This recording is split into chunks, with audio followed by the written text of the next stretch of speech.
Political foes always look for weaknesses in their opponents and often stretch the truth in their attacks and their own defense. We've watched that happen over the SNC affair, the issue plaguing Liberal leader Justin Trudeau. The Globe and Mail broke a story this week that the RCMP has been stymied as they look into potential obstruction of justice because the federal government refuses to lift cabinet confidentiality for all witnesses.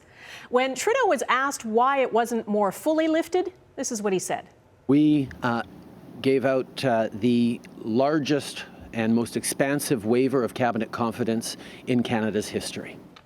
It's a pretty definitive statement. We wanted to check it out. Our chief political correspondent, David Akin, has been looking back in history. David, what did you discover? Well, the Prime Minister appears to be misinformed on this, Donna. What he said simply does not match the facts. Trudeau has granted only a limited waiver of cabinet confidentiality. He's refused RCMP attempts to get access to information protected by cabinet confidentiality.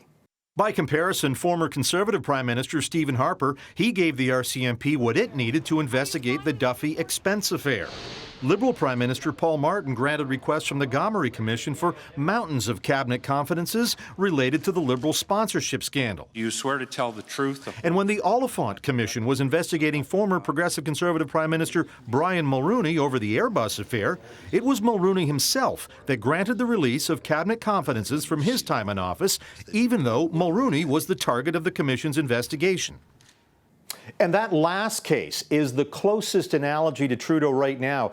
The RCMP want to look at Trudeau's behavior, and only Trudeau can release that info, but so far he has not done so.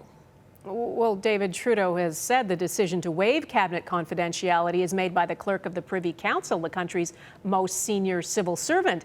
Is that true? Not really. The verdict is unanimous among law professors we contacted today. Prime ministers and premiers, for that matter, have the absolute authority to waive cabinet confidentiality and are often encouraged to do so precisely for matters of public interest or when investigating authorities like the RCMP are trying to determine if a public official, like a prime minister, committed a crime.